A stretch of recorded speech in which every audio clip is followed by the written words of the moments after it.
Beg your pardon? Meredith, who is this coarse person with the foreign accent?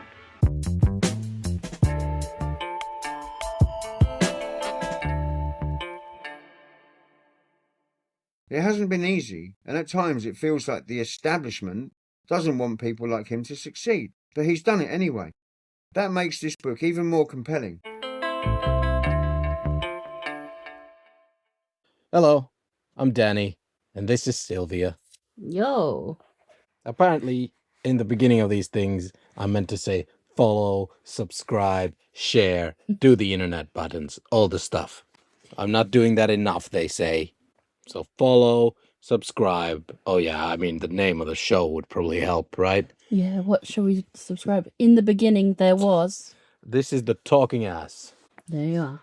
Follow, Boo. okay? And enjoy the show.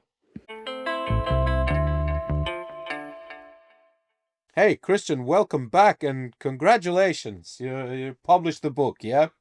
I published the book last week, man, and yeah, I kind of published it on a Monday, and I was just waiting for days, and I was like, come on. And then Thursday morning it went live, and I was just like, wow, here we go. 5.5 years since I first put my fingers on the keyboard. Long process, right? And did you get rejected a lot? Because I hear that first-time authors, it's you need to find the right people at the right time and all that. Well, it's funny you should say that, because basically I tried for like months to get a proper book deal, you know, the old traditional book deals. Money wise, you're talking 12%. Traditional publishing. Okay, they're the big guns with the promotional marketing stuff. It's all in place. Everything's in place. They got Waterstones, they got this, they got everything going on. But I think it's becoming less and less and less. And there's, you know, self-publishing is taking over. You've got Ingram Spark, you've got Amazon in this country, you've got Barnes & Noble in America. There's a lot of people going. I was a purist, you know. I was like, there's no way. No way am I self-publishing. I even said it to my embarrassment on memoir writing groups. Oh, I've just published my book. And I'm like, yeah, but did you publish self-publish or trad publish? And they go, and I had to change my tune. Honestly, I had to change my tune and just go, do you know what? I give up. Basically, you got these stock letters from all these agents, and they all say the same wording and everything. And I have to read this out to you because this is a rejoinder. It's a meme rejoinder to one of the querying agents, you call it, the literary agents, and you send a query letter and they send back their stock answer. But someone here has twisted it around. It says, "Dear agent, thank you for taking the time to send me your rejection letter. Unfortunately, I am unable to accept it at this time due to the high volumes of rejection letters I receive. Please be aware that this is not a reflection of your ability to write rejection letters." I love it. Yeah. I love it. I saw that days after I self-published and just thought, that is brilliant. That's synchronicity.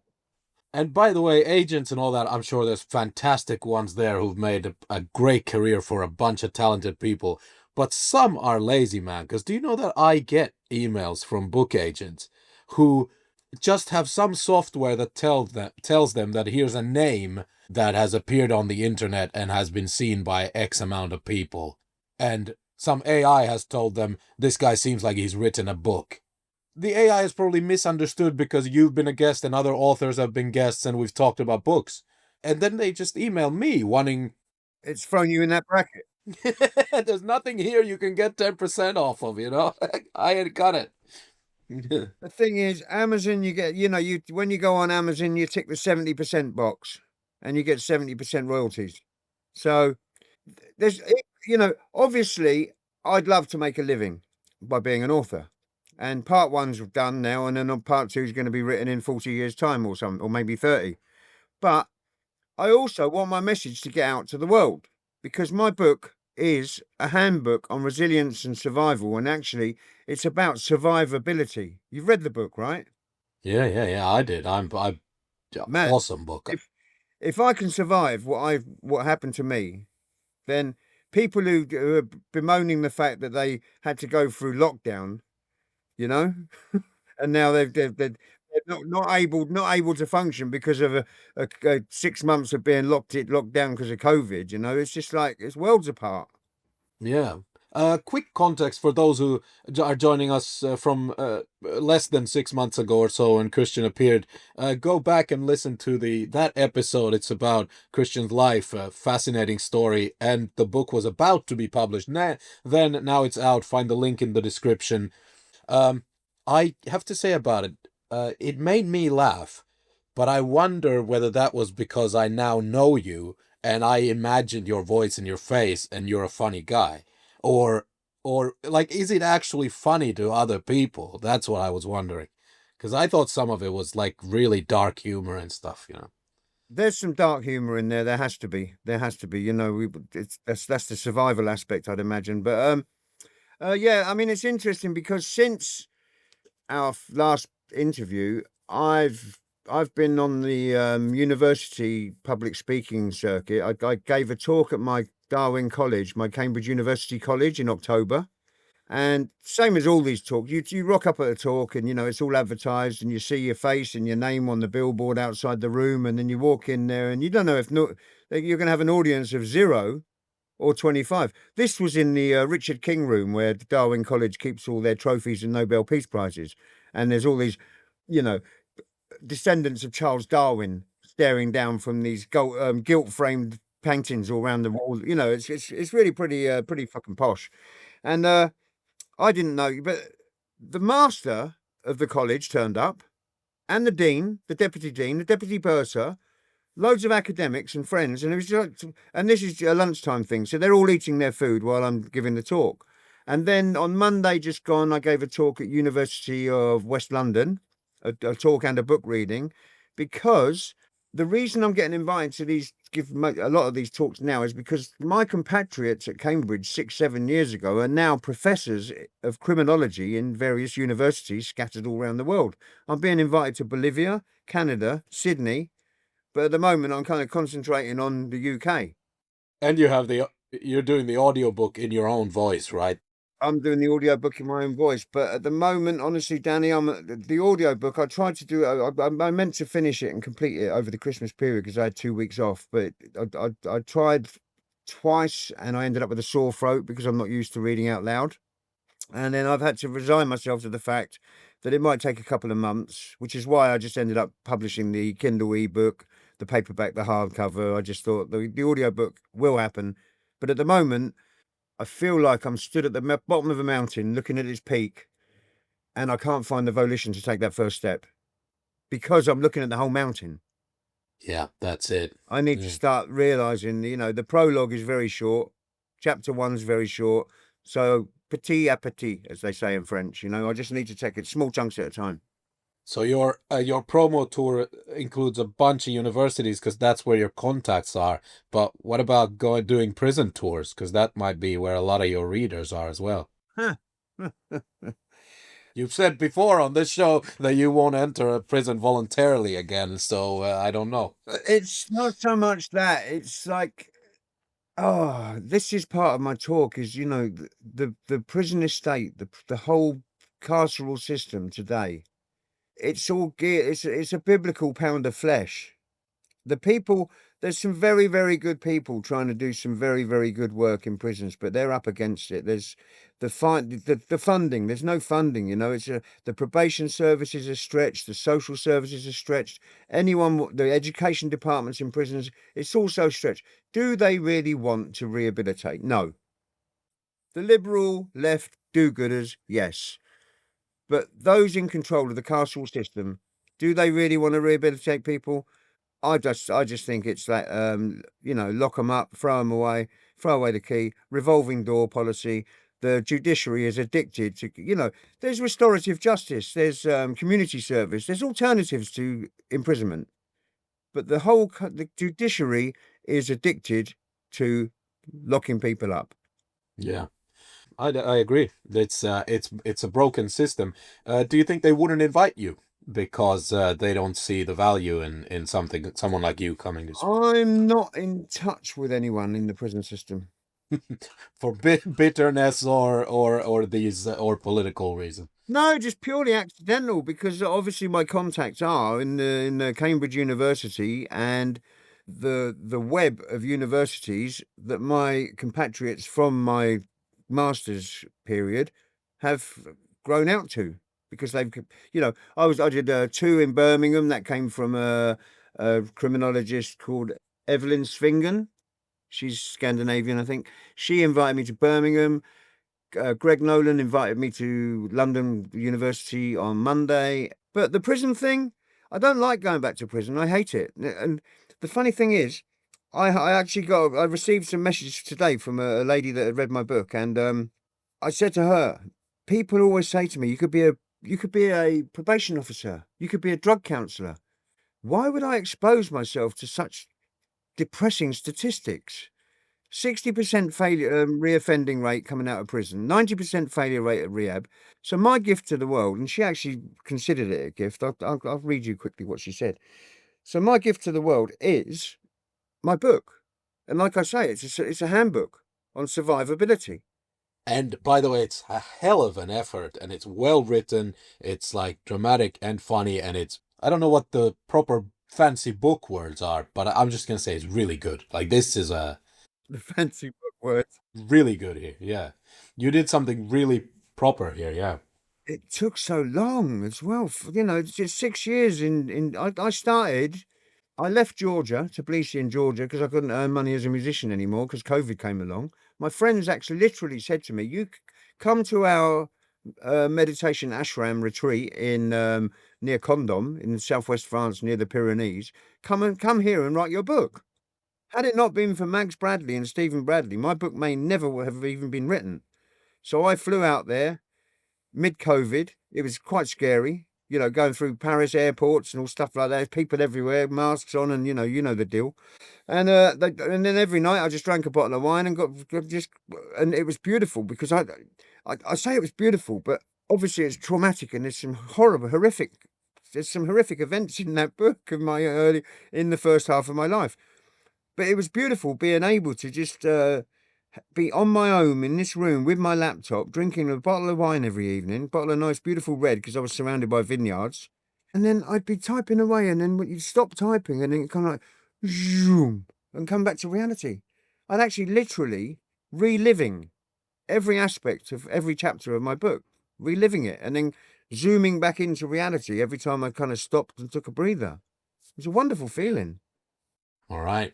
Hey, read it out. What did she say? She said that she's talking about what I discuss in one of my early chapters is that sexual abuse in care homes. So she's talking about 39 people. She says, but it wasn't just me. 39 now. 50 to 60-year-old ex-care kids all made allegations. It's taken many years to get those two in court, and to my knowledge, both were released back out in the community whilst awaiting the date for Crown Court. That befuddles me. 39 kids, now adults, and a high percentage of us have either active or past addictions, mental health problems, or criminal activity or criminal records. Stories like yours need writing and putting out there, Christian, to give people like me hope. Thank you. That's amazing feedback, And man. before that, she says, because, see, I feel sorry for those two men's grandchildren, wives and children, whose lives will be upturned now, if they weren't already. She empathizes with the families of those guys that sexually abused her and her friends and her fellow care home residents. Terrible. Well, that's the difference between good people and the fuckers who try to ruin their lives with this awful I was stuff. so lucky, because it was going on in my school, and because I was violent, man, they didn't come near me. That was my father later, who was literally the bogeyman under the bed. So I couldn't, I'd have beaten up the night watchman if he'd come near me, but I couldn't beat up my dad. He was the boogeyman under the bed. He literally was the monster. So, But yeah, I mean, that's validation for me. That's why I wrote the book, because people need to know terrible things happen, and terrible things can destroy your life, but you can also overcome it. Yeah. Yeah, again, another reminder, go listen to it in detail. Abuse, addiction, to all the way to learning music from scratch out of a book without touching an instrument in prison. Fascinating stuff. after you've listened to that, then click the links, buy the book, even better in the book form. I'm gonna plug this thing several times here, Christian, because it really is great what you've done there. I'm getting such. I mean, I've sold and given away about, I don't know, 70 books you can buy author proofs. So when I did my talk in October at Cambridge, I bought 10 books, and most of those I gave away and signed because they were to academics who'd supported me and who I really respected at Darwin College's Richard King Room. Monday just gone, I sold a few copies, but I also strategically gifted a few. Because Of course. if you give your book to someone, you know that this person is probably got quite a network of people and he's in the right place and space to actually promote it. And then they're connected to you. You see, that's when you receive something like a book it's a great gift. We should give more books rather than garbage at Christmas as well, because you're always connected to the person who gave you the book. You'll always, when you remember a lesson you learned in the book, if it's nonfiction or a novel, a scene that's beautiful that made you cry, you'll always connect it to the person who gifted you the book. Absolutely. And not just that, they're filled with so much knowledge. They're filled with knowledge. This week, a friend of mine, Lisa Jung, I only met her for the first time on Monday. We met in a cafe in the morning and she became my official photographer. She's from Chongqing in China. And because I've been learning Mandarin Chinese, we kind of hit it off and I'm trying to speak it in broken Chinese and stuff. But after Monday, I was back at work on Wednesday or something, and she said, have you ever heard of this book, The Courage to be Disliked? And I was like, wow, that's an interesting book. Okay, so, okay, I'm going to check this book out. So I downloaded the sample on Amazon and started reading it. And it's really, really interesting. And it delves into Adlerian psychology, Alfred Adler. So obviously you had Carl Jung, Sigmund Freud, and Adler, another Austrian. But he broke away from Sigmund and from Jung and Freud and went off on his own kind of journey. Now, when I started reading this book, I realized it was very similar. What he was saying was very similar to what I'd written about in my master's dissertation, which is called locus of control theory. Now, locus of control theory depicts two different types of person. Those with an internal locus of control and those with an external locus of control. Most people in prison are victims with an external locus of control. They see themselves as a cork on the ocean being bobbed around on the waves, and they have no agency. I have a strong internal locus of control. So I actually believe I can influence outcomes. Many people in prison don't believe they can influence outcomes at all. And also, we probably touched on this before, a large majority of people in British prisons come from what's called a socially disorganized neighborhood. So these kinds of people, a lot of them generally stop going to school at 11 or 12 years old and play truant, and they never go back. So they have a literacy and numeracy age of about 11 or 12 years old, which is also another reason why they have a strong external locus of control rather than an internal. Yeah, we did talk about it where, like, if you're poor at reading, writing, comprehending the greater systems of the world, then you feel like people are taking advantage of you, which might make you aggressive or lash out. It's an understandable reaction, right? Exactly that. And but then Adler was talking about, I suppose you could relate internal locus of control to what he calls teleology, again, having agency, and external locus of control, etiology. And it's really, really interesting, this book, The Courage to be Disliked. But what he's talking about, he kind of describes what you just mentioned, me discovering a book called The Rudiments and Theory of Music and teaching myself to read music before I had a musical instrument. Now, this is what he's talking about. He's talking about, and also it taps into the Hunter S. Thompson quote that's at the beginning of my book about a man must have meaning. Now, my meaning propelled me. I called it, in my Cambridge University application, I called it maintaining a vision of the future. I wanted to be a performing live musician.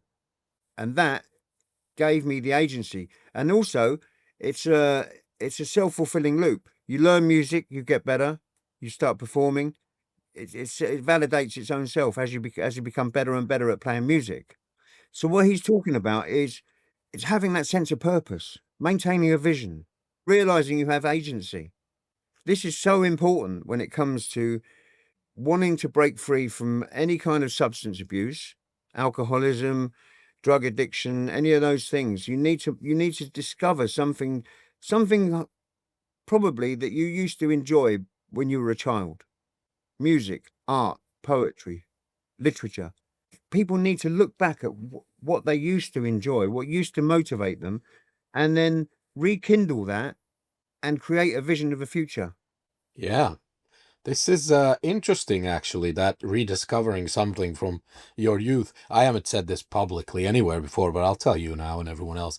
That happened kind of, I didn't have any like specific traumatic events such as a abuser in my life or anything like that.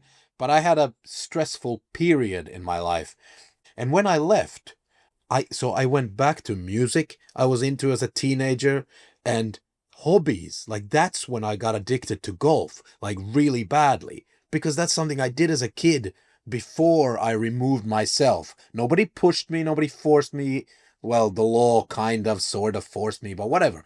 I did that and I removed myself from where I grew up, a little peaceful suburb in Finland, doing things like golf and listening to a bit of metal music. And then when I removed myself from that, I didn't know at the time that's what I was doing in my mid-20s or whenever that was, 10 years ago. But I definitely did that, where I went back to things that made me happy as a child. Exactly. Yeah. You need to rediscover what fires you up, rediscover rekindle those passions, if you can remember what they actually were. Now it's interesting because before I discovered that book on music, I was a budding writer. I was 15 years old when I discovered that book, but prior to that, I was actually writing in my cell, and then the teacher was giving me a critique on my writing. I was writing short stories and stuff, so I was aspiring to be a writer, and then the music came along, and I thought I gave up being a writer, but I didn't, because I spent 10 years in prison, over 20 years, writing 20 pages of A4 paper, both sides, to my partner or my friends. 10 pages to my friends, 5 pages, but my partner would be 20, and it was just a stream of consciousness. So my writing style comes from my prison letters more than from my desire to become a writer when I was younger, which I gave up. I thought I'd given up. Now, my friend, 3 guys I've given the book to at work have had it snatched from them by their wives as soon as they've produced it when they got home. Right? This is so funny. Brian, 2 weeks ago, okay, on a Monday morning, I just jokingly said to him, I hope you read my bloody book. He said, I didn't have a chance. My wife's a bookworm. I got it out of the bag. She said, what's that? She grabbed it and she spent all Friday night reading it. And then I woke up in the morning and thought, why is it daylight? She's in bed next to me at 5:30 in the morning with a book light on your book, reading your book. That was one guy, and she finished it, I think, the past couple of days. The crane slinger at work, he did the same. He got home, his wife snatched it from him, wouldn't stop reading it. And she said, wow, this is really well written, she said. This guy sounds like he's written 2 books previously and he's finally got it right this third time. I said, no. And I explained to him about my writing style just accidentally coming from my prison letters. But it seems to be at the moment, women keep stealing the book from the guys that I give it to, and they're really, really enjoying it and not able to put it down. So, in all honesty, how many times did you go over each sentence to make it sound like someone who's written a book before? Because it does. I didn't. I just wrote it. I just wrote it in one go. You know, I wrote 250 pages during the first lockdown. It was about 10 weeks in a place called Condom. Then I moved a little bit further, an hour east, and joined another friend of mine and stayed at his place. But he was a musician, so we ended up doing the musical thing, and the book got put aside. And I didn't go back to the book until I returned to England, probably in July, August. But then I had to work and do the 40-hour week thing and all that. So I kind of really didn't write any more until maybe a year or 2 ago. It just laid fallow because I was so busy with earning money and just doing the day-to-day things you have to do. Man, it's like 500 pages as well. Like, this is not a little, like, 380 something pages. So yeah, it's not that big because give me the 500 because I did it in electronic pages, so I think they're So I'll make small. it that case then. I haven't lately looked at that, but and then here's another guy. Look, this guy read it on Book Sprouts. It's like an ARC reader's site. you put your book on this website and then people choose to read it. So this guy said, in this no holds barred autobiography, Christian Austin takes us through the journey of his life from the care homes and borstals of 70s England, through the criminal justice system, all the way to his graduation at Cambridge University. Follow him from the living rooms of drug dealers via the hippie convoy to the south of France, Italy, and even Georgia in the former Soviet Union, where his saviour, his music, helps him to make countless friends. His narration gives insight and understanding of a world beyond comprehension to many. In spite of his trauma, this book is uplifting and peppered with humour. One of those books you can't put down and you don't want to end. Yeah, I should have gone more wordy then. You know, in my review, I tried to seem like someone who didn't get like a media copy for it. It was just like I tried to be like, okay, I'm gonna pretend to be a 45-year-old lady who's really into sewing, and I've just read this or something. Just leave something. Yeah, I just found time in the embroidery club to write a quick review for Christian Austin's book. So you've written a review as well, have you? Yeah, but just a quick one, not a novel like him. Like Jesus, I'm not the one who has to write a book here, am I? Like I wrote like a 3-4 sentences, you know? Book Sprouts is a scam. Is it? Yeah, you put your book on there and people get reviews and they show you the reviews on their website, but then nothing happens. I kind of asked it. I looked on the whole website. I even asked ChatGPT, how do I get the... Oh, no.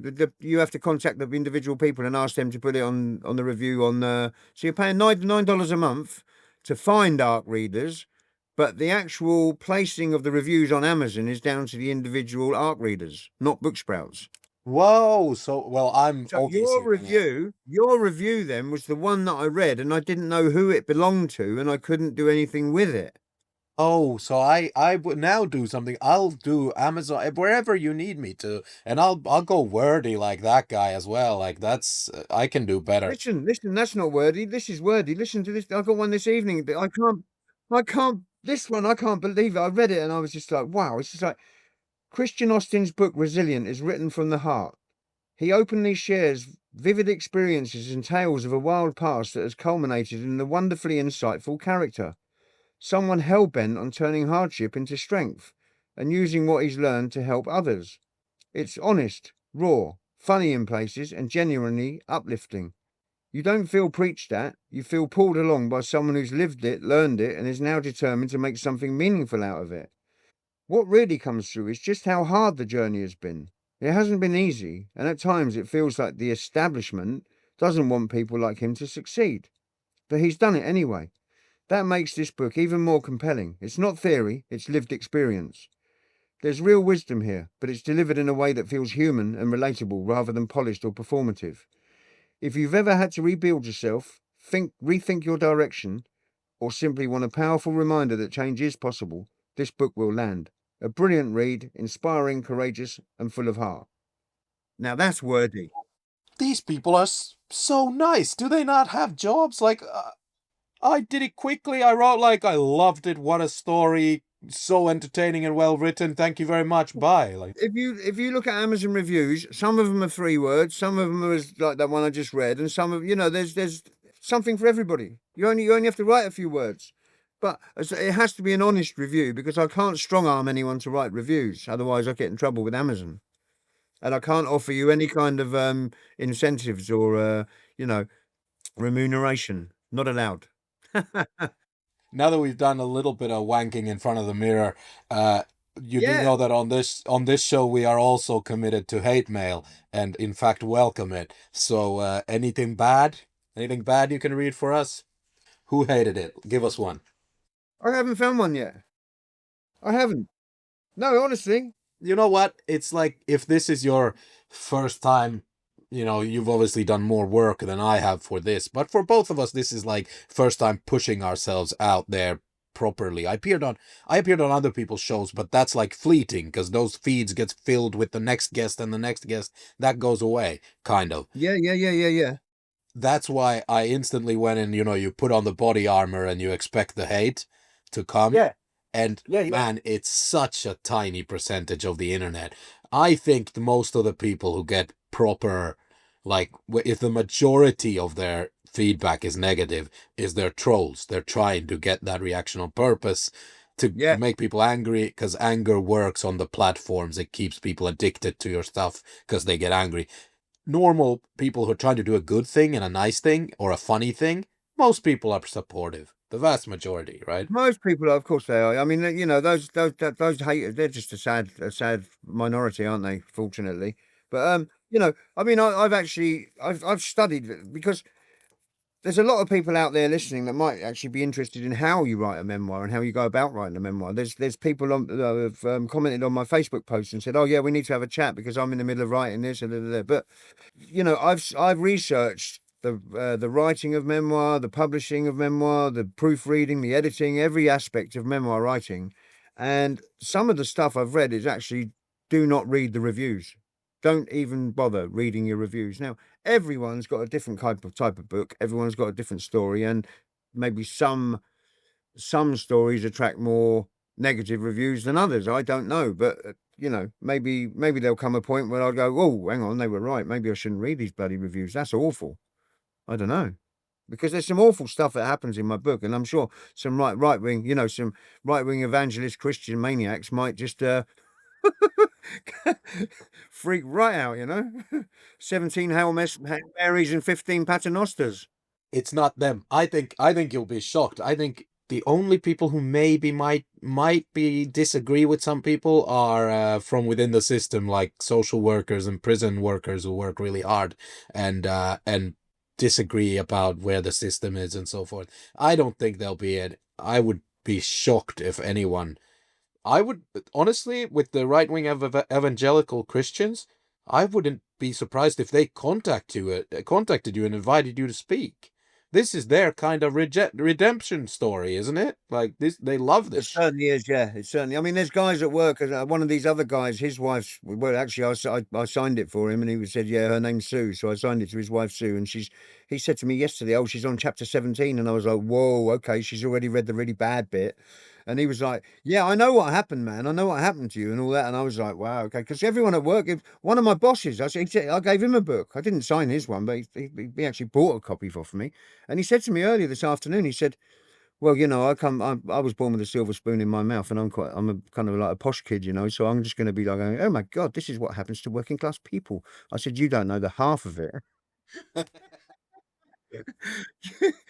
I said, James, just brace yourself, okay? Brace yourself. There's some heavy shit in my book, and you know, you've been led an entitled existence, so just be careful. Yeah, there's a reason there's a trigger warning at the beginning of the book. Yeah. I wanted to pivot to something that you mentioned a few times in passing in the first time you appeared when we went through your story, but that's actually something that you and I share, which is a love for the transiency of vans, caravans, stuff like that. Maybe for different reasons and in a different way, but and it is in your book, by the way. The little bit of the van life is. Especially after everything, after prison and after Cambridge, there's a fun bit about van life. So initially, was it because you wanted to join the hippies in the peace convoy, or was it because you had no options of where to live, or both? My first festival, Stonehenge '84. It was. I think I'd been delving with psychedelics and cannabis, and I wasn't really heavily into heavy drugs at that point. So I'd kind of been experimenting with all different types of drugs for 12 months. And I went to my first festival, which was actually the last Stonehenge Free Festival in 1984. Because the following year they put a stop to it, or they did basically. They stopped it. So that was my first festival, and that was when, as I say in the book, that just completely gave me a mind shift. Complete mind shift. I was suddenly surrounded by all these hippies who was espousing peace and love, taking mushrooms and LSD and smoking marijuana, and all giving a shit about each other. And I'd just come from a dog eat dog council estate where everyone was stabbing each other in the back and trying to rob your wallet. And I was just like, wow, okay. And that was also from that moment, that's when the violence in me took a real back seat. And I just saw all these people living in converted buses, trucks, ambulances, fire engines, vans, you name it, and living in benders, these kind of like branch framed tents with canvases thrown on them. They're called benders. And they've all got wood burners in them and chimneys sticking out the roof, even these canvas structures. And it was just like, wow, this is just something else, man. What a crazy brand new way of life. And I'd never seen anything like it in my life before. So I desired one of these, a living vehicle. At that point, I was like, wow, I need to get one of these bloody trucks with a chimney and, pay no rent and live the nomadic lifestyle of a musician that I'm, a troubadour in a truck. Wonderful. So yeah, my first experience made me want to get one, and I eventually did. Yeah. What was the first one you got? What vehicle was it for all the nerds? The one I've got now, I've had it. This one I've had for 20 years, but it's 20 years old. On April Fool's Day this year, it's going to be tax and MOT exempt. It's got a Perkins 6-cylinder 4-litre engine, which will go on forever. It's got a recently, I say recently, it was 5 years ago it was rebuilt, but it's probably only driven 2,000 miles since the rebuild. So it's kind of like indestructible, and it's going to be free to run pretty much, apart from insurance, from the 1st of April. So I don't care that it's sitting in there and it's kind of the bodywork's kind of getting rusted and stuff, because I can fix all that. Also, you don't have to do MOTs either. Nothing. MOT exempt and tax exempt because it becomes a historic vehicle after 40 years. But that does mean, because it's got a chimney sticking out the roof, it does mean that I probably need to make it more roadworthy than you would for an MOT, because Mr. Plod's going to come along and go, oh, you got one of these now, have it? And they can condemn it if they find anything wrong. So I'm probably going to have to take more care of it than I would if I was putting it through MOTs. But I agree with this system, because you've proven to society that you've bothered to take good enough care of this vehicle that I'm assuming you love and have memories in and all that. Therefore, you should be exempt from the government checking up on you every year, because this is within your interest to keep your summer house, your moving cabin alive, right? Of course, and it's great. I mean, it's these things. They used to be electricity, water board, gas board, service vehicles and stuff. So they're built to last. I mean, it's 40 years old and it's still going. The engine will just run forever, and the gearbox is kind of new. All I've got to do is get it back, do some bodywork repairs, completely rip out the interior. All the materials for rebuilding the interior I get free from work because I'm in construction, and I'm back on the road. Yeah, but you have a chimney, right? So it's not a stealth camper in the sense this is a full-on sort of wherever you go in this country. For those who don't know, it's filthy how they've monetized every pretty spot. Yeah. Somebody has gone and put gates around it, and you have to pay somebody to be there, and it's awful. Then there are stealth campers. I had a stealth camper for a few years, and that one nobody knew I was in there, and it was still cozy and nice and big enough. Obviously, those though you can't fit in a toilet or a shower. You have to have a shower and toilet tent outside, so that's a bit different. Yeah. What the government did was after the Stonehenge Festival became too large, my first festival, and there's various, there's like 200,000 people, 150,000, I don't know.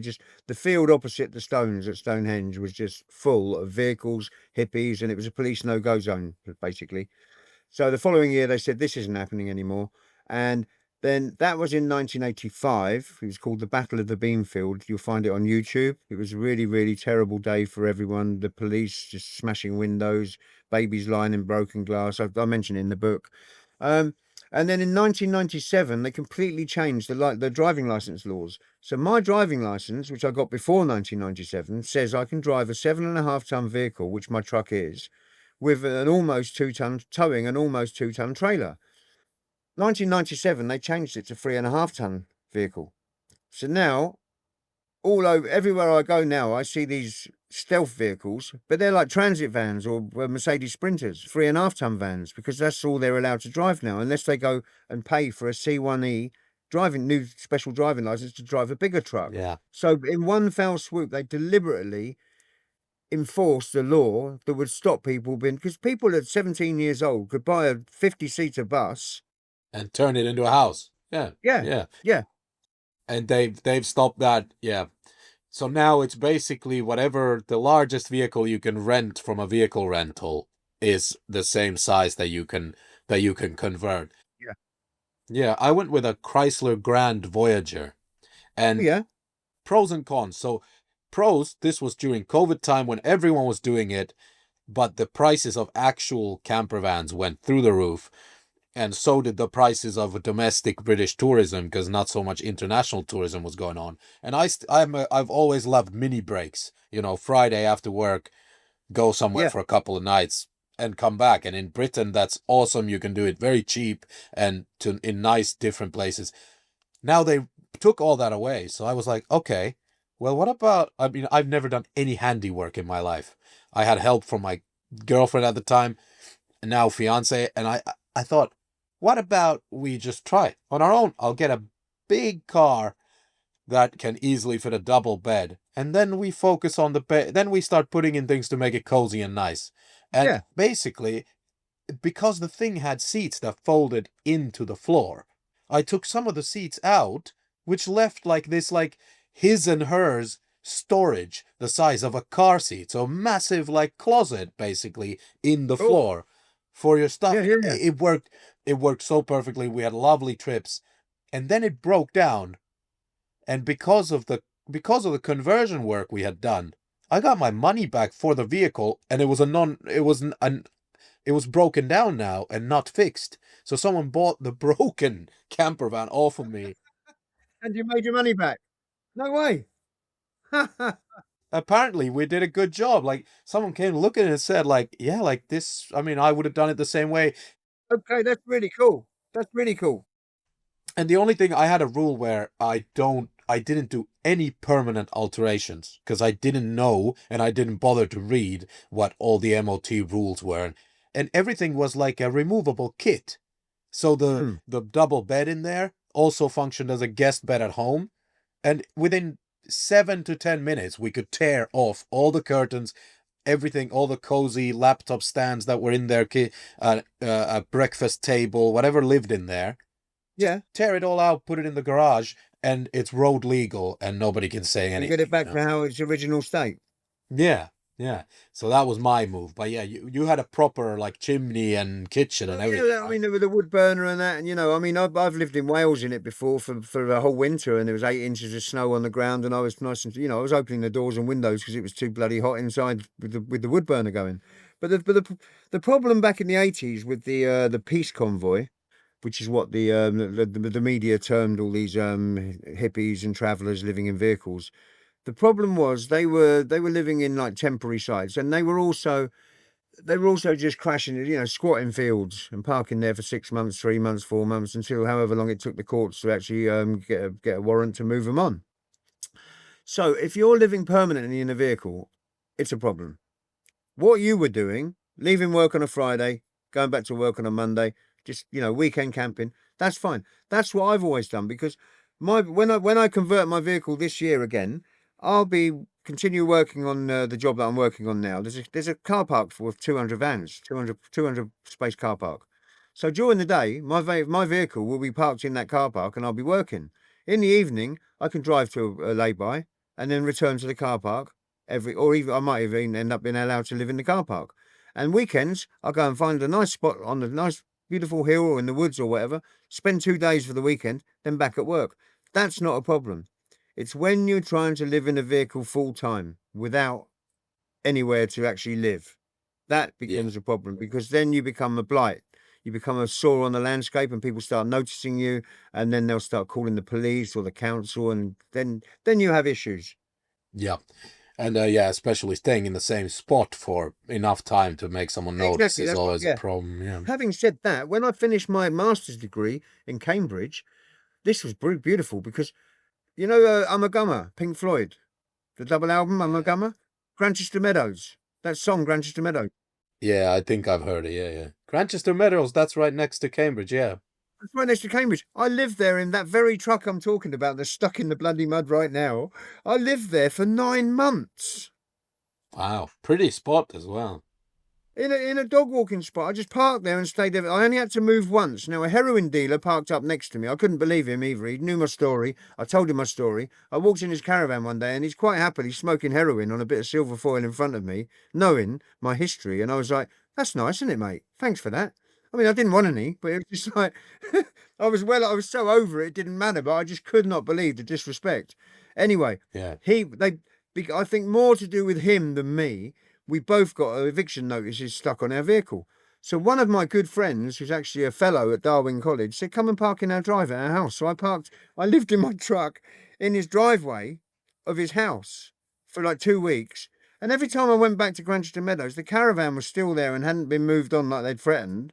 So I just thought, oh, sod it. I went back. I amended there at I left the sticker in the window and amended it and wrote on there, "Look, I left when you said I had to, and then I'm back as of this date." And they left me for another 4 months until I moved to Georgia. Yeah. No, Worked out. no one's ever lived anywhere for that length of time without the council moving them on. Maybe I got friends in high places that I don't even know about. But now, I mean, for everyone who have no experience in this van life, obviously the obvious questions are, so what about your septic tanks, all that stuff, gray water, brown water, whatever the categories are? How did you sort all that out? Or how would anyone who wants to live in a van sort that out? Well, I was showering. I didn't have a toilet in my truck at all. I just shower. I was also working at Darwin College. I was getting up really early in the morning and working because obviously after I finished my masters, and no one could believe this, but all my PhD student friends, master's student friends, they were just like, "What are you doing?" I just got a job serving food in Darwin College's canteen. So I'd have to get up at 7:30. So I'd shower at the college, I'd work at the college, I'd be in the bar at the college. Literally, my van was for sleeping only, and it was a 5 minute cycle ride from 5-10 minute cycle ride from Darwin College, Granchester Meadows. Yeah, I used to do shower hop in my time in Cambridge as well. Like that's not. I think that's pretty normal because it's quite a busy life, and I noticed on many days, like why would I come back to where I live just to shower and change and go, like, let's say you have sports in the morning and then lectures and then a meeting and then a dinner. You need to shower potentially twice in that day or whatever, change twice. I would like sometimes just have a big backpack with all the different outfits and gear and books I need. Everything you need. Yeah, exactly that. And a gym membership. A gym membership is perfect as well. Just if you're living in a truck and you got a gym membership, that's fine. You don't need to use the gym. You can just use the shower, and sometimes if you want to. Yeah. Oh, gym with a pool. Yeah, pool, a steam room, sauna, all that stuff. Yeah, it's. But on this island, I mean, the regulatory environment, like the rules are one thing, but also the fact that we have like a limited amount of actual land here and nobody's growing anymore. We're not building artificial islands like Abu Dhabi or the Chinese in the South that's right. Pacific, but we should maybe because we're running out of space. But We're running out of space, and we're running out of space, and it's so expensive. I mean, you park in a supermarket now or B&Q car park. You can't even open your door with a car next to you because they just try and fit so many bloody parking spaces in there because the price of real estate. Supermarket, B&Q, you can't even. Honestly, it's just ridiculous. I've noticed that. Yeah. You can't park there for more than 2 hours, like service stations. You're driving like 6 hours on a motorway. You got to you pull into a service station. You're not allowed to have a sleep for more than 2 hours before they. I mean, I went to where my care of postal address and collected all my letters, and then didn't have time to read them there. So I went and saw my son next, and I was like opening all these letters, and it was like, "You owe £250 for sleeping in the Welcome Break service station on the M1 somewhere." I screwed that up, threw it away. Next one, "You owe this parking fine," screw it up, throw it away, because they don't have my address. My son was just going, "Dad, I love this. Go on, keep going. I love it. I love it." I was just screwing up all these letters and just chucking them. I'm not going to pay £250 because I needed to sleep on the motorway. Yeah, but it's so unfair. Like I know that within the stealth camper community, which is another niche I mean, I'm not in anymore right now. I will one day be with my son. I think it was a cool thing to do in the weekends. But Yeah. there, you have to find these really specific spots that are pretty, maybe by the sea, have toilet showers, maybe a couple of decent restaurants or pubs, something to do, Yeah. something to see. Yeah. But all of that has been monetized. Like somebody has put a pay for expensive caravan parking there. But if you're stealthy and you're in a normal car, all you have to do is use Google Earth, use Google Maps, and see if there's a grass parking lot or something that nobody's really monitoring, that's the spots. Because then and then nobody tells except to their closest friends, because you can't trust other people not to fuck it up for you, right? They will. People fuck it up for you. As soon as I rock up anywhere and as soon as I rock up anywhere in my van, the first thing I do is scan around 20 yards around my van and collect any rubbish and put it in my own rubbish bin. Yep. Yeah. Leave Straight it away. better than you Someone's going found to it. come up and go, look at this dude. He's rocked up and there's rubbish everywhere. Or parking the top of Kitterhurst Hill near Storrington. Guy turns up on a quad bike. Oh, hello, mate. What are you doing? This is like a Friday evening, something. And I said, oh, yeah, I'm just stopping here for the weekend. I work down there. See that building site to the bottom of the hill there? I work there. I'll be back there Monday morning. I'm just up here for a couple of days. Oh, all right, nice. Have a nice weekend, mate. Goes to drive. Oh, have you got any dogs? No dogs. Okay, great. Because he's worried about sheep worrying. Bang, he drives away. Happy days. Like I say, as long as you're not living in it full time in the same spot and trying to keep circulating around the same five spots permanently, you're not going to get away with that. Yeah, that's true. And because I don't know, this country still has nature. Like the best thing that came out of that experience, for me at least, was that I thought like nature is something I'd go see when I visit Finland. Like Britain is just grey houses and motorway rest stops, right? Between cities. But actually there's beautiful forests and cliffs and beaches. Oh, yeah. But the fuckers have they made it so hard to just be a free human being trying to enjoy the gifts of nature, and then maybe stay a night in a car where you have, and you're not gonna make any trouble for anyone. They made it so hard that the spots are actually pretty rare, man. Absolutely.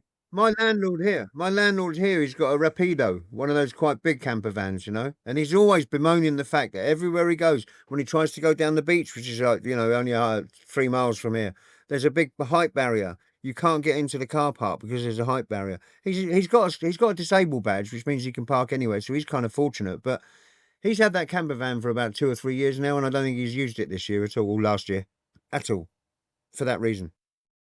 Yeah.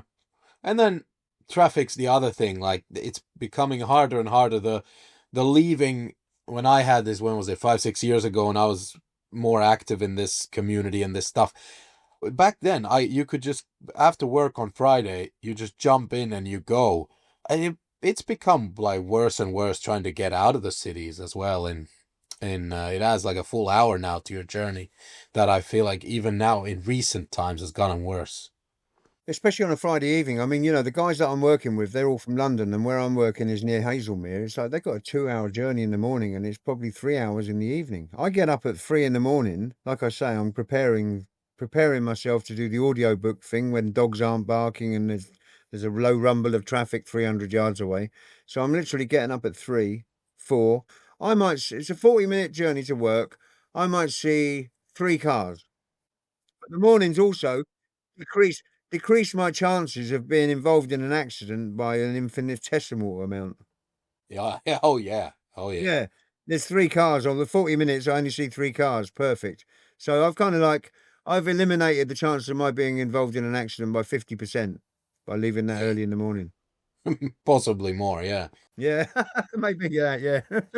The other thing is like the dicks are one thing. You always meet people who live in the area and they just as a principle don't like transient people, and sometimes for fair reasons. There have been bad people there before who've littered or been creepy around playgrounds or whatever, Yeah, there's a lot of people that fuck it up for everyone else. Yeah, but the other absolute bullshit myth that broke, like a myth that was busted in my eyes instantly, was this, I don't know, trailer parks and transiency in all pop culture that I ever followed, mostly American pop culture. It's all criminals and pedophiles and stuff and drug addicts that do it. Is that not true? No? In America, it's true because they have this law, right, that all cities have put playgrounds everywhere, and then sex offenders can't be within like miles of a playground. Therefore, they have to be outside the cities, and they have their own trailer parks. Yeah. Yeah. But here in England, like both in trailer parks and just stealth camping with surfers on beaches and dog walkers and other weirdos and lovely weirdos. You're talking about my daughter and her boyfriend then? Yeah, yeah, and me, And yeah. you, yeah. They bought a Renault camper van. They're surf bums and they live down in Newquay. Yeah. Well, the thing is, I never met a nasty person. I mean, there were a bunch of people that weren't maybe what you'd call my people, as in not particularly gonna have an intellectual conversation about something. Maybe a lot of people who didn't have much money, and that's why that way was their lifestyle or their place to take their family for a holiday. That happens. But I didn't see anyone misbehaving. Like multiple weekends away in every summer month, and I didn't see any like. I mean, the majority of people, like you say, the majority of people that live that do that van culture, van life, they're surfers, they're hippies, they're kind of musicians. You know, they're always, you know, that's the main thing about my living in a truck as well. I'll be sat on the doorstep playing the saxophone on the back step of my truck in the sunshine, playing my saxophone or playing the guitar and singing songs, and people would walk past, the dog walkers, and they kind of like, that's instantly disarming. If you live in a truck and they don't know what you're doing, that's a threat. You might be in there reading a book, you know. You might be in there doing anything. But the fact that I was playing music kind of disarmed the people, and that was really, really beneficial. My being a musician was really beneficial to my van life experience over the past 40 years. Yeah, I had the same experience with dogs. Cute dogs. I didn't have like a Schaefer or like a German Shepherd. Yeah. Cute, fluffy dogs instantly That's disarming right. as It's well. a talking point. People come over, they say, "Oh, well, I love your dog," and they start talking to the dog, talking to you, and it disarms people. Yeah. Yeah. And I had I was privileged in a sense where I didn't need to do it to save money. Like during COVID, a bunch of people, when all my spending in pubs and restaurants went down, but I kept my job, I actually had quite a lot of cash. So I actually didn't have to be able to cook breakfast, or I didn't have to be actually find a free shower. I did that because I wanted to try out those things. Whereas a lot of people have to. I'm saying if it really started pissing out rain, I had the money to go have 4 pints and a burger in a pub, and maybe some people don't have the option. And then when the weather gets tough, it can also be a very tough life. Yeah, well, you know, that's when you're just stuck indoors and there's not much you can do. But, you know, you have to make do, you know, even you know, like if you look at the rain here recently, it's been raining like for weeks and weeks, and it's going to carry on all next week. Now, I'd need to get outside my truck with my firewood, big loads of wood would be underneath my truck to stay dry, but I'd have to get out and chainsaw it outside, axe it. So, you know, you got your waterproof clothes on, you got your boots on, makes, you know, the steel toe cap boots, your chainsawing and stuff, you know, so you have to get outside and get wet, and then you get back in, and, you know, and it warms you 3 times, doesn't it? Just gathering the wood warms you, cutting the wood warms you, and then building the fire warms you. Yeah. It's kind of like adventure. It's a beautiful adventure as well, you know. We had the other strategy, which was the space. It was, still small. I mean, a huge car. So there was always space somewhere to put your legs or put your arms or put your coffee cup. No problem. But still, 2 dogs and 2 humans in a stealth camper. It was never cold. Trust me, like in the summer months, it was. Yeah, of course. Body heat, just all of your body heat. Yeah. That pack instinct. You're all just Yeah, curled up exactly. together and warming each other. No, I was on my own, but then, you know, my truck's a Dodge 50, so it's kind of like quite. It's not the size of a bread truck. It's not the size of a transit van. It's kind of in the middle somewhere. Like it's a big. Renault bought. It was a Dodge 50, British company called Dodge, and they were bought out by Renault in the 90s. And then the next iteration of the Dodge 50 by Renault, or the Renault Dodge 50, became the Renault Master. So that's kind of like got similarities to a Dodge 50, but it's kind of like 25% smaller, 30% smaller. So it's enough for one person, you know. I can't understand these guys now. You got couples living in 3.5-ton vans, transit vans, and Mercedes Sprinters. 2 people, and maybe a dog as well, like you say, sharing that space. I'm just like, wow, how can you do? And a weekend thing, it's fine, but living there, trying to live there in that space permanently, it must be difficult. Yeah, it's somewhere between a tent experience and a summer cabin, whereas it's got the space of a large tent, but the roof and the you won't get wet and you won't get muddy of like a real summer cabin. I used to call it my moving golf cabin. Moving golf. Yeah, my mobile golf accommodation. You know, it frees up a lot of money for the actual green fee for a nicer golf course when you're not paying for any hotel cost. Yeah. Like golf courses don't want you on their parking lot, obviously. Oh no, they won't do. No, I mean, it's the same with my Dodge. It's that you rock up with a chimney sticking out the roof. They don't want you there. But they brought in recently, the last couple of years, they brought in these laws about, if you what was it? It's about 2 years ago. It's like if you leave a bag of rubbish hanging on the back of your van when you go to sleep at night, and a fox rags it, and there's rubbish everywhere. The neighbours can say you're causing a nuisance, and the police can come and actually take your van away and scrap it and steal it from you. Same as if you're cooking a curry and making a bad smell. They brought in these new laws. They're kind of like nuisance laws. If someone smells your curry and they don't like it and they call the police, I'm sure it's not actually taken to the nth degree, but these new laws are in place because what you got to bear in mind also, the government is not going to like this. They want you paying your council tax in a property, paying your rent, paying your council tax, da da da da da. They don't want people like opting out of society, living in bloody stealth vans. Well, yeah, and then the others. Then you have holiday parks. Let's say no, holiday parks is one thing. That's where people go temporarily usually. But then you have in the same company next door the prettiest spots for caravans are for the permanent people who own them. Those people you can stay in them. The law says you have to be away for a week. So basically, it's so hypocritical because all those people who've bought a static caravan by a lovely artificial lake that they built with a bit of fishing and a bit of tennis maybe. So if you buy one of those, you can stay in them you have to have a care of address somewhere else, right? And Yeah. some of them before they sell the caravan will check that you have a council tax bill, that you actually are living somewhere. But I'm sure even that you can get around. They do want to sell these pretty aggressively, so I'm sure they're pretty easy on that. Most people are there full time. They live in those things. Yeah, of course they do. Yeah.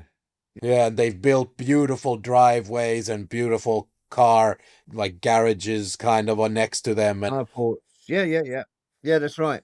Get the block paving down and all that. Yeah. I mean, I'm fortunate that I don't live in a caravan park. Mine's just an individual static caravan at the end of my landlord's garden because probably 15, 20 years ago, when his son and his partner had a baby, they wanted to move out of the house, which is 50 yards away. So he bought this static, put it here, and they lived in here with their son to get out of the house. It's been here ever since. great solution. So I was at Marco Polo Airport in Venice, flying back to England, and he accidentally found me because it's funny because a friend of mine said to me, "Listen," because I used to play with a band called the Don Bradmans, as you know from the book, and my name on everyone in the Don Bradmans was called Don Bradmans, by the way. It was like on saxophone, Don Bradman, on drums, Don Bradman, on guitar, look at him go, on guitar, Don Bradman, and my social media, I was Don Bradman on all my social media platforms, and someone said to me, "Listen, Christian, you're writing a book. Your name is your brand now. You can't be Don Bradman anymore. You have to be Christian." And so I changed my name. And it was at that point, my landlord here, who I used to work with 20 years ago, that's how long we've known each other, he suddenly found me on Facebook and he went, "Wow, I've been trying to phone you. I thought you were dead." Because he didn't realise I was Don Bradman on Facebook. He was looking for Christian Austin. And then suddenly I popped up as Christian Austin. He found me. He called me and he said, "What are you doing?" I said, "Oh, I'm in Venice. I'm coming back to England." He said, "Where are you going to live?" I said, "I have no idea." Yeah. And you know how lucky I am generally from reading my book. And he just went, "Well, come and live at my place in the static at the end of the garden. I've been here for 5 years." So now do you have one of those fancy ones now, or what do you have? Do you have your own veranda, or what's the? No, well, no, I've got a wood burner here. You can probably see the chimney from where you are over there. Yeah. There's a wood burner here. Yeah, there's the chimney. Look, wood burner keeps me warm. I've got there's like pebble. The outside of the garden is all just pebbles everywhere and stuff. And yeah, it's kind of it's £100 a week all in. Yeah, see, this is like, yeah, all the people judging were judging until they heard that number. It's like, you can't get a fucking dog walker for that in London. I want to retire early. I want to retire early in a couple of years and move to Asia, Malaysia. Probably use Kuala Lumpur as a base and go to China and Macau. I play saxophone, as you know, so I want to play the casinos in Macau. I want to play hotels, restaurants, street markets, night markets, all that in Macau, Taiwan, Kuala Lumpur, China, even, you know, and visit and move. I've spent $5,000 in the last 5 years learning Mandarin Chinese, Putonghua. I want to go over there and then put it to good use. Yeah. So I'm thinking, my mum passed. You've read about my mum. What an amazing woman! She passed before Christmas, and she had her birthday surrounded by love in her bedroom. Refused to go to hospital. Refused carers. 86 years old, surrounded by her family. Had her birthday, and then 10 days later went to sleep and didn't wake up. Beautiful. What a way That's to the way to go. Yeah. Yeah. So she's kind of when I'm the executor of the will. When I've divvied up the estate and stuff, I get a little bit of money from that. My job's really good because of me downsizing on my outgoings, like £100 a week rent. The only stuff the only thing I need to buy is food, gas bottles for the shower and the cooking here, diesel fuel for my car, and the rest of it I can save a lot of money every week. So 2 years from now, I want to retire and get the hell out of here and just quit working, apart from being a musician. Well, we hope that people buy this book in the big numbers and fund Well, that'd be your. great. Well, that obviously that's another. Yeah. I mean, passive income is another aspect of it. Absolutely. Most people in this country, you know, they're living in a 4-bedroom house. They're paying £250 a week, £1,000 a month plus bills to live in a room in a shared house where they have to share In a the kitchen closet. and in a closet, share the kitchen, share the shower, share the toilet with people whose hygiene is probably, you know, questionable at best. And Jesus Christ, no wonder I live in this caravan and pay £100 a week. Yeah. I want to save money. Multiple people and nobody has believed me. Is it me that I don't have an authoritative argument to, or whatever? I thought my voice is pretty, you know, I'm pretty all right at forming an argument, but multiple people in my life have had renovations at home, and then they start looking for a replacement flat like down the street and go, oh, that's so expensive. How are we going to afford the renovation and this flat? And I go, what if I gave you a 3-bedroom cabin that's dog friendly, child friendly, playgrounds outdoors, activities, hobbies for children right outside the door, where you can live for 2 months for like £400 maximum a week. Probably less than that, even that's for a nice one. Probably closer to 200 if it's off Wow. season. So Yeah. and nobody has taken me up on this. And like, go to these places off season in these caravan parks. There's nobody there, and it's your kids have all the stuff to themselves. There's no queuing for any kids activities, nothing, and it's all cheap, and you can have your house be renovated, take the stress off your mind, live in these things. Jesus, I need them to sponsor this. Park Holidays or someone. Well, the thing is, you know, I look at my children, and my mum passed, and we got to sell her house. You know, my son's living there at the moment. My daughter, as I said, she's living in a camper van in Newquay with her partner. They've been together a few years, and they've been really into their surfing, so they're quite happy. But again, she doesn't really own. Neither of them own anywhere. When they're not there, before they bought the camper van, they were both living with his mum and her boyfriend. So that's one of my grandchildren living in my mum's house. He was my mum's carer until she died. Rosie, my daughter, living in her boyfriend's mother's house. My stepson living in his nan's house in Wales.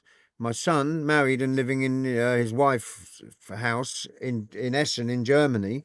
But none of them owns a property or can afford to rent a property in this country. And it's the same for most kids. It's the same for most kids. People are living with their parents until they're in their, like 30 years old, 35 years old. Yeah. And they're not making any savings. Nothing. That's what my entire generation is not going to have savings or a proper pension. You know, the Chinese say 30 to 40% of their savings without fail. Not so much the generation now, but up to 10, 15 years ago. 30 to 40% of their wages. Yeah. Here, 5% if you're lucky. Probably today, not Nothing. even that. Probably Yeah, nothing. Yeah, nothing exactly. for most people, I think. Yeah. It was really interesting because when I was at Darwin College, I only took part in one debate, and when I saw the question, it was a red flag to a bull. It just said, "Us Cambridge elites will never understand the working class." And I'd been working on marquees, and me and my friend working marquees were joking about getting some T-shirts made up, posh as fuck marquees. Yeah, we we were putting up weddings and stuff like that, so it wouldn't have gone down very well. But the idea stuck with me, and before I got to Cambridge, I bought a T-shirt that said "posh as fuck." I've still got it. So me and my sidekick were defending the working class. Me and my posh as fuck T-shirt, and we hands down won the debate. I just said to them, I said, look, you guys will never understand the absence of a safety net. You know, working paycheck to paycheck, 2 weeks without a job, you and your family are living in a bus shelter. You can't tell man to mummy and daddy and say, my allowance isn't enough. Can I borrow $3,000? Yep. You're gonna be in a bus shelter with your wife and your kids and your bags of nappies. You know? Yeah. I won the debate, obviously. I know. I'm not shocked. But I have to say about like alternative living solutions, some of it is, of course, for a lot of people, this because there's no option. Some of it is just that the narratives you've been told are bullshit. Some of it is about trying to think outside the box. If 100,000 people are going one way, which is buying an EasyJet flight to Bulgaria or something, you should check what the 13 people are doing who are turning the other way. Where are they going? And it might be nice there, or nicer there, or better value for money, or whatever. That's for holidays. Actually, holiday parks are in the high season are super extortionate because it's such a Yeah, convenient way. Of course. They are extortion. I'm talking low season. Low season mainly. They are lovely. High season, I wouldn't go near them. Well, there's a lot to be said for low season. All the guys I work with, I'd say like 60% of the guys I work with on my site, they're Romanians, yeah. So Christmas, normally they go. You look at a flight in Wizz Air, and it's like I don't know, you can get a flight for 50 quid, £100 return. Christmas, £2,000. Yep. Yeah. £2,000 for a flight that's normally £50 or £100. That's criminal. These people should be shot. How's that? Sorry, in the nicest, most liberal way, obviously, but Shot in the most conceptual sense, yes. Philosophically. how can they get away with that? How can they just bump up the prices tenfold because it's Christmas? I know why. We know the reason why, but how can they get away with that? Yeah, I know. It's awful, man. Yeah. Yeah, Yeah. it is. Yeah. So a lot of these guys are going, "Oh no, we're not having Christmas. We're going to have Christmas in February." Yeah. That's the life, man. Hey, can I ask you how long till the audiobook is finished? Oh, hasn't started. So- So, like I say, I've switched my alarm now from 4 a.m. to 3 a.m. with a view to starting. So I'm thinking, my gym membership, I'm what they call a sleeping member. I've been paying £30 a month for the last few months, and I haven't been for 3 months. So Monday morning, I always start my new regimen on a Monday morning. So today's Friday. Monday morning, I'm going to get down the gym, and that's also going to give me the impetus to start recording. I've been studying this for quite a long time now, watching YouTube tutorials on narrating your own audiobook. You have to be very careful what you eat, because you don't want a sticky mouth, and that literally, there's so many aspects, there's so many criteria you need to take into account. Also, really good tip is if what you do is you just keep reading. I'm not saying you read for hours, but say you're going to read a chapter. You begin at the beginning of the chapter and you don't finish till you get to the end of the chapter, if that's within your range of being able, if it's only like 10 pages or something like that. And when you make a mistake, you clap, and that puts a spike on the a visual spike on the audio. Yeah, when you go back to it, Yes. so you clap, you pause for a second, and then you repeat the whole sentence that you just fucked up, Of course. and Yeah, keep yeah. going.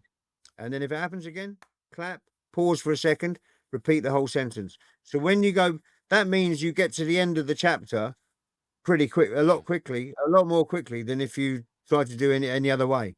There's loads of these really, really, really practical tips about how best to narrate your own audiobook. Sounds like we should have been applauding throughout this thing then. Yeah. That's all right. Yeah, well, that's your next job, isn't it? You've got to edit everything. But yeah, honestly, you know as well as I do. If you clap, an aeroplane flies overhead, you just clap, wait for it to go, and then start again. Then you're going to see as soon as you see a spike in that thing, you just go in. Oh, what was that? And you can edit it, take out the bad, leave in the good, carry on. But it's going to take. ChatGPT tells me it's going to be an hour and 100 to 150 hours recording and recording and editing. That's what I mean. That's what I'm terrified of. Maybe I shouldn't have asked the question. Too late. Dolt.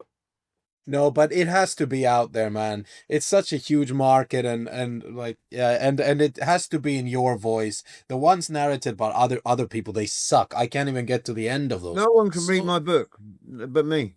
No one can read my book but me. No one can do it justice. I know my story. Even professional narrators, they're going to cost. It's going to cost £2,000 to narrate a book the size of my book. Yeah, it's £2,000 or something. Fuck that. I ain't got that money. So I do it myself. A robot can't replicate my voice, and even a professional narrator, he's got to. Is he going to read the whole goddamn book? Probably not. You need to know the book back to front to be able to do it justice. So I'm doing my own book, and it might take 3 months, but that's fine. Yeah. And it was funny, we teased this concept earlier on this show with our AI guy who's been on a few times, who's a proper expert. And we had this conceptual idea, like, let's drop an episode without telling anyone, where it's AI that has just like scraped through the content and recreated us. And let's see how well it does and will people notice. But they're not there yet, by the way. Luckily, because that's a dystopian reality where they're, or at least the stuff that we could afford to play with weren't there. I'm sure, like, if you spend real money, there are really powerful AI faking softwares out there, but the really accessible stuff is not that good yet. It won't get you correctly. Like, I didn't sound anything like myself. Of course not. But then there are aspects of AI that I'm being inundated. I mean, I'm being inundated by these bookstagrammers, yeah, on Instagram. They want to review your book, and you pay them $35, and they will put your post up there. But the thing is, they're so transparent. They've got like 5,000 likes on all these posts and no comments. It's all AI generated. It's all bullshit. Don't trust a bookstagrammer. The first thing you look at is how many comments are, and if it's only one, if it's 5,000 likes on every post and only 2 comments, it's bullshit. And Instagram itself, all of these platforms have become just filled with, they call it slop, right? AI slop. Just garbage. YouTube's the worst. John Mearsheimer. I've never seen so many fake John Mearsheimers on YouTube. It's crazy. I had a moment the other day. I got really, I went down a Tenacious D rabbit hole. You know that band, Jack Black's band? Yeah, I know. Yeah. And I was scrolling through, and they're so unethical and awful, these things. I was scrolling through, and I was like, all right, give me another Jack Black clip. And the next one is just a girl shaking her ass. And it's an AI generated thing with like. I'm glad I'm 63 now and not 23, man. What a fuck up, eh? We're looking at AI, AI generated boobies and asses and what have you. Jesus Christ, man. What's going on? That's fine if people search for it and look for it and that's what they want. But why are you pushing this on people? I was watching music. Like Jack Black doing his also awesome like skibba stuff, Don't need it. Do I want an AI generated trailer for my book? No, I don't. I can promote it myself without all that shit. I've messed around with Midjourney and I've messed around with Resolve and all these all these editing programs, AI generation programs, even ChatGPT, Sorrow or whatever it's called. They're all reasonably good. You put in the prompts and all that, and obviously the better you are at prompting, the better your the ultimate artifact is, without a doubt. But I don't have the time. Driving to work and working there, it's 50 hours of my week gone. And with book promotion and social media promoting the book and all that, I don't have time for that shit. And also, do you really need a trailer for your book? No, I don't think so. You need podcasts. You need talking ads podcasts. Exactly, and you need to jump on, like, with this. It's so annoying. I'm in the game as well, where you have to keep pushing yourself onto the next one. And like you and I now know each other, it's all very comfortable. but I have to also remind myself, like, oh my God, I haven't appeared on anyone's show in 2 months. Therefore, let me activate my tentacles and ask whether Johnny over there or Miranda over there, like, hey, do you need someone to chat about A, B, or C topics? I got some hot takes. And I feel so weird about it because it's like, ugh. This whole fucking thing, you know, it's like Andy Warhol said we'd have 15 minutes, and now everyone's got 15 seconds because that's all their attention span is valuable at. But just all of it, this promotion stuff, you have to promote yourself. And the problem is, you know, I said to my friend recently, I was like, do you know what? I've just seen about 5 of your posts on Instagram that I would have liked, and they're from since October, and I haven't liked them because Instagram changed its algorithm a few months ago, and I get 60% less likes than I was prior to that changing the algorithm. And I'm not seeing your posts now, and I don't know what the fuck I am seeing. And why the fuck do they keep changing everything anyway? How do you stay one step ahead of all this shit? You don't. And it just keeps changing and changing. And if it ain't broke, don't fix it. Yeah. And your story is so awesome that you gotta do long form podcasts, an hour plus. But what I was saying is that you will start feeling self-conscious about repeating the story over and over. That's what. Yeah, of course. Yeah. My story is nowhere near as interesting as yours, but even often people want to go to the basics of like, oh, you served in 2 armies. Who does that? Well, stupid people like me. Anyway, you go through the same stuff from like 15, 20 years ago, and it's like, no. Now I'm a whole other person with all kinds of stupid opinions, you know? Like, let's talk about like pottery or something, right? Yeah, not me in my 20s. Yeah, exactly that. Yeah. I mean, my story is just a complete fucking accident. Every bit of it, you know, especially the Cambridge thing, you know, that was just, I got a movie.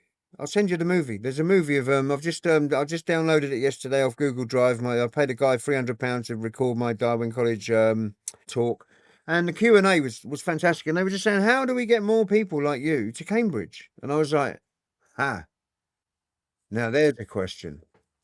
I said, the problem is the whole system's geared to keep people like me out of Cambridge. It's called the school catchment area system. You know, I went to the same school as my father, maybe not in the same, but the same type of school as my father, who went to the same type of school as his grandfather. And, you know, I mean, not the private school sector, but what we used to call secondary modern schools. And there's a catchment area. So there's like a firewall to keep people like me out of Cambridge. And sorry, I forgot where I was going with that because there was a reason I was talking about the question. Don't worry at all. Yeah, don't worry at all. We have to wrap up anyway because I have a. That's cool, man. You've got loads of editing to do, and I'm sure you got other shit to do as well. And Oh, all right. You know why actually? Because we have a lovely caravan holiday booked soon, and I have to get some stuff ready to release, so I don't have to touch a laptop while I'm in the forest. Man, nice. Yeah, you're gonna get a break from the laptop. Oh yeah, how long for? Just 3 nights this time. It's good enough, man. Man, low season, nobody there. My kid gets to do whatever he wants. No queues anywhere. Do what you want, you know. Wow, man, that's great. Okay, cool. Hey, Christian, we will put all the links in the description, and audiobook is coming at some point. I hope that like everyone should read this, and really this is a masterpiece. Send you the the link I've probably got for Amazon is probably shorter than the link you're going to get from Amazon, so I can send you that immediately on the response to the email you gave me just now. Yeah. Tell you what I'll do for you right now, and this is so ridiculous that it actually works. I will give you an award on my podcast. Yeah, not in this episode, in some other episode, and then I'll send you the award, and then in everything you write award-winning as the first describing sentence of the book. Award-winning memoir, and I'll just figure out what the award will be called and all that, but I'll give you an award. That sounds great to me, man. You want to give me an award? Well, it's been quite a journey writing it, and the feedback I'm getting from many different people, including yourself, is fucking fantastic, mate. It's mind-blowing. Awesome. Hey, loved seeing you again, and we'll talk again soon. You too, bruv. You too, man. I'll speak soon, yeah?